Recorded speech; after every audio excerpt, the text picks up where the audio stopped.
De ce système, ce sont elles, les prostaglandines. Alors oui, on les connaît surtout pour leur rôle dans l'inflammation, mais ici, c'est tout le contraire. Ce sont les gardiennes du temple, les protectrices de la paroi de notre intestin. Leur action, elle est cruciale et elle repose sur 4 piliers. D'abord, elles assurent que le sang arrive bien partout. Ensuite, elles boostent la production de mucus, cette couche protectrice. Elles aident aussi directement les cellules à se réparer. Et enfin, point super important en chirurgie, elles veillent à ce que les sutures tiennent bon. Un vrai bon. Premier impact, c'est l'opération chirurgicale elle-même. Cet acte, il traumatise les tissus, il diminue l'arrivée de sang localement et il rend la paroi de l'intestin super dépendante de nos fameuses prostaglandines pour pouvoir commencer à cicatriser. Le terrain est prêt pour que ça tourne mal. Et voilà le second impact. L'AINES arrive et en bloquant les enzymes COX, il coupe la production de ces prostaglandines qui protègent tout. C'est un peu comme si on coupait l'eau aux pompiers en plein incendie. On désactive complètement le système de défense.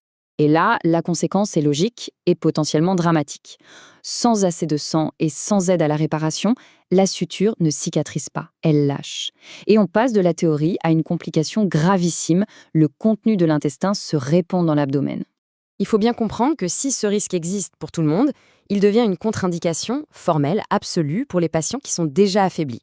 Pour eux, donner un ANS juste après l'opération, ce n'est même pas une question à se poser. Cette stratégie, c'est ce qu'on appelle l'approche multimodale.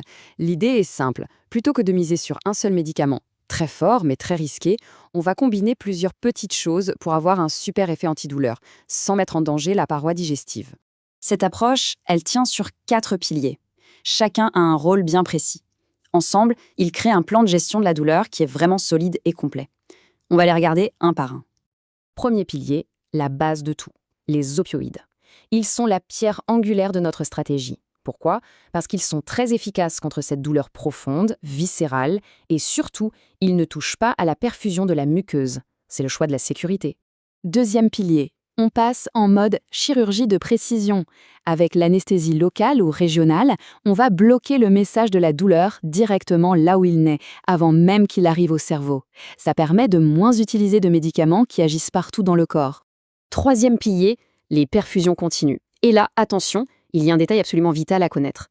La lidocaïne, c'est super chez le chien, mais c'est un poison pour le chat. C'est une différence entre espèces qui peut tuer. La kétamine, par contre, pas de souci pour les deux.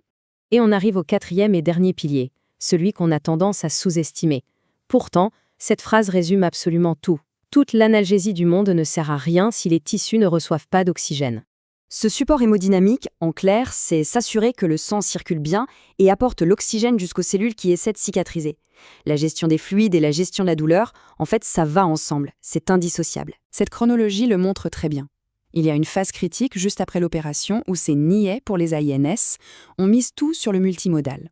C'est seulement après, quand le patient va vraiment mieux et que la cicatrisation est bien partie, qu'on peut commencer à y penser. Mais attention, ce feu vert, on ne le donne pas à la légère. Il faut que tous les voyants soient au vert, sans exception. Une stabilité parfaite, des signes clairs que la cicatrisation est en bonne voie et bien sûr, pas le moindre doute sur une complication. Donc, pour résumer, le message à retenir est on ne peut plus clair. On évite le risque d'une seule molécule au début et on adopte une stratégie beaucoup plus complète, beaucoup plus intelligente et surtout beaucoup plus sûre. En fin de compte, tout se résume à cette phrase. Le succès d'une opération digestive ne tient pas seulement à la dextérité du chirurgien, mais aussi à notre capacité à protéger cette barrière muqueuse pendant toute la phase de guérison.